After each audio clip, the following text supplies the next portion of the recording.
रबि इश्रह ली सदरी वयस्सिर ली अमरी वहलुल उक़दतम मिन लिसानी यफ़क़हू क़ौली। औज़ु बिल्लाहि मिनश शैतानिर रजीम। बिस्मिल्लाहिर रहमानिर रहीम। बिस्मिल्लाहिर रहमानिर रहीम। इन्ना अरज़नल अमानता अलस समावाति वल अर्ज़ि वल जिबालि फ़अबैना अन यहमिलनहा व अशफ़क़न मिन्हा व हमलहल इंसानु इन्नहु काना ज़ुलुमम जहूला। आमीन रब्बिल आलमीन। हमने आसमानों और ज़मीन और पहाड़ों के सामने अमानत पेश की, फिर इन्होंने इसके उठाने से इनकार कर दिया और इससे डर गए, और इसे इंसान ने उठा लिया। बेशक वो बड़ा जालिम और नादान था।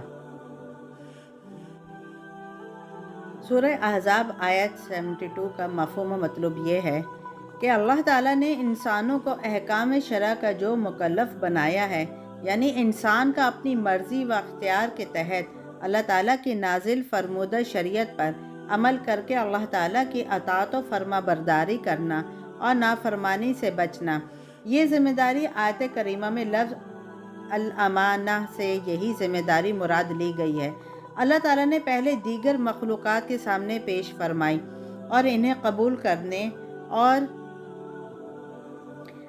कबूल ना करने का इख्तियार दिया गया, और ज़िम्मेदारी की वजाहत भी की गई कि अगर इसके तकाज़ों को पूरा करेंगे तो अजर व सवाब के मुस्तहिक होंगे, और अगर ज़िम्मेदारी कबूल करने के बाद इसके तकाज़ों को पूरा नहीं करेंगे तो सज़ा होगी। तो तमाम मखलूक़ात ने माज़रत कर दी। इसके बाद जब अल्लाह ताला ने ये ज़िम्मेदारी इंसान पर पेश फरमाई तो इसने कबूल कर ली, लेकिन तमाम इंसानों ने ये ज़िम्मेदारी नहीं निभाई। इसी बुनियाद पर अल्लाह ताला ने फरमाया, बेशक इंसान बड़ा जालिम और जाहिल है। यानी जिन इंसानों ने ये तकलीफ ज़िम्मेदारी के तकाज़ों को बिल्कुल नहीं पूरा किया, जैसे काफिर और मुनाफिक, या थोड़ा बहुत पूरा किया, जैसे गुनाहगार मोमिन, तो ये दर्जा बदर्जा अपनी जानों पर जुल्म करने वाले और अंजाम व आक़िबत से नावाकिफ़ हैं। हज़रत अब्दुल्ला बिन अब्बास रज़ियल्लाहु ताला अन्हुम फरमाते हैं, अमानत से मुराद अताअत व फ़राइज़ हैं, जिन्हें अल्लाह ताला ने अपने बंदों पर पेश किया। इन्हीं को आसमानों, ज़मीनों और पहाड़ों पर पेश किया था, और अगर वो इन्हें अदा करेंगे तो सवाब दिए जाएंगे, और ना अदा करेंगे तो अज़ाब किए जाएंगे। हज़रत अब्दुल्ला बिन मसूद रज़ियल्लाहु ताला अन्हु ने फरमाया, अमानत से मुराद नमाज़ें अदा करना, ज़कात देना, रमज़ान के रोज़े रखना, खाना काबा का हज करना, सच बोलना, नाप तोल में और लोगों की अमानतों में अदल करना। बाज़ मुफस्सिरीन ने कहा है कि अमानत से मुराद वो तमाम चीज़ें हैं जिनका हुक्म दिया गया और जिनकी ममानत की गई। अल्लाह ताला ने ये अमानत आसमानों, ज़मीन और पहाड़ों पर पेश फरमाई। फिर इनसे फरमाया, क्या तुम इस अमानत को इसकी ज़िम्मेदारी के साथ उठाओगे? उन्होंने अर्ज़ किया, ज़िम्मेदारी क्या है? इरशाद फरमाया, ज़िम्मेदारी ये है कि अगर तुम इन्हें अच्छी तरह अदा करो तो तुम्हें जज़ा दी जाएगी, और अगर नाफरमानी करो तो तुम्हें अज़ाब किया जाएगा। उन्होंने अर्ज़ की, ए हमारे रब, हम इस अमानत को नहीं उठा सकते। हमें ना सवाब चाहिए ना अज़ाब, हम बस तेरे हुक्म के अताअत गुज़ार हैं। इनका ये अर्ज़ करना खौफ और खशियत के तौर पर था, और अमानत इख्तियार के तौर पर पेश की गई थी, यानी इन्हें इख्तियार दिया गया था कि अपने में क़ुव्वत और हिम्मत पाएँ तो उठाएं, वरना माजरत कर दें। इस अमानत को उठाना लाजिम नहीं किया गया था, और अगर लाजिम किया जाता तो वह इनकार ना करते। अल्लाह ताला ने वो अमानत हज़रत आदम अलैहिस्सलातु वस्सलाम के सामने पेश की और इरशाद फरमाया कि मैंने आसमानों और ज़मीनों और पहाड़ों पर यह अमानत पेश की थी, मगर वो इसे ना उठा सके। क्या तुम इसकी ज़िम्मेदारी के साथ इसे उठा सकोगे? हज़रत आदम अलैहिस्सलातु वस्सलाम ने इकरार किया और इस अमानत को उठा लिया। अमानत से मुराद वही खिलाफत जो कुरान मजीद की रूह से इंसान को ज़मीन में अता की गई।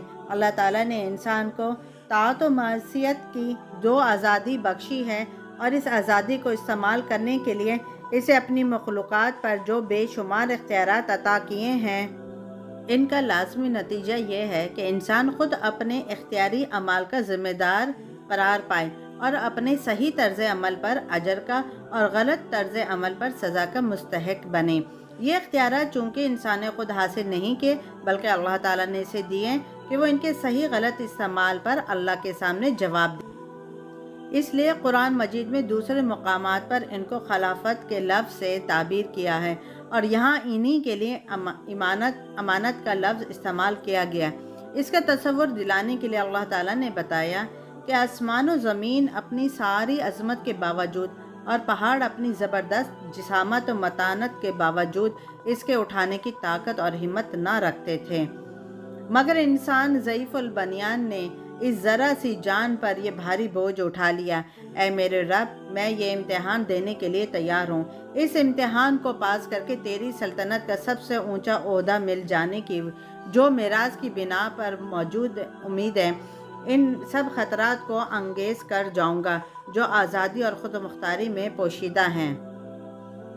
اب جو شخص اس امتحان گاہ میں بے فکرہ بن کر رہتا ہے اور کوئی احساس نہیں رکھتا کہ وہ اتنی بڑی ذمہ داری کا بوجھ اٹھائے ہوئے ہے اور دنیا کی زندگی میں اپنے لیے کوئی رویہ انتخاب کرتے وقت جو وہ فیصلے کرتا ہے ان کے صحیح یا غلط ہونے پر کیا نتائج نکلنے والے ہیں، اسی کو اللہ تعالیٰ نے اس آیات میں ظلوم و جہول قرار دیا ہے۔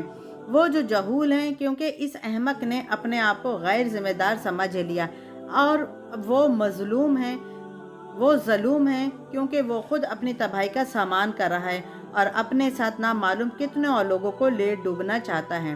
سبحانک اللہم اشہد ان لا الہ الا انت استغفرک و اتوب الیک۔ السلام علیکم ورحمۃ اللہ وبرکاتہ۔